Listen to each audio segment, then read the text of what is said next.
जय जगन्नाथ दर्शक बंधु आपण कौन चाकरी चेष्टा करुँच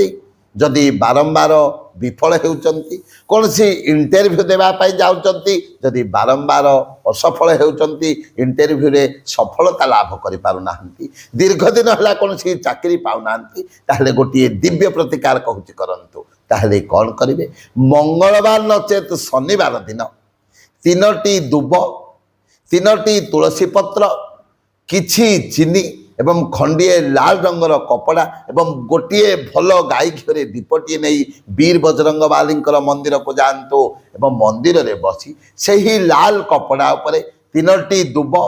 3टी तुलसी पत्र एवं किछि चीनी को रखी गंठी कर दियंतु वीर बजरंग बाली को अर्पण कर दियंतु एवं जो दीपटी को नहीं थे भल गाई घरे पूर्व दिग को मुख करी दीपटी को जड़े दियंतु एवं जलिबा समय 5 थर ओम गणेशाय नमः ओम गणेशाय नमः उच्चारण करंतु श्री राम भगवान ओम श्री रामाय नमः एभली भाव में 7 थर उच्चारण करंतु गोटे थर हनुमान चालीसा पाठ करंतु एवं गोटे चौपाई चालीसार कहूँ से चौपाईटी को अन्य 21 थर बोलंतु अष्ट सिद्धि नव निधि के दाता असबल दीन जानकी माता यही चौपाईटी को अन्य 21 थर उच्चारण करंतु एवं ता परदिन ठारू आपणक घरे प्रत्येक दिन गणेशंकर मंत्र को 5 थर श्रीरामकर मंत्र को 7 थर गोटे थर चालीसा एवं 21 थर यही चौपाईटी को पाठ करंतु जदि 21 दिन लगातार करेंगे देखिए निश्चित भाव में आप कृतकार्य हेबे। जय जय जगन्नाथ जय जय जगन्नाथ।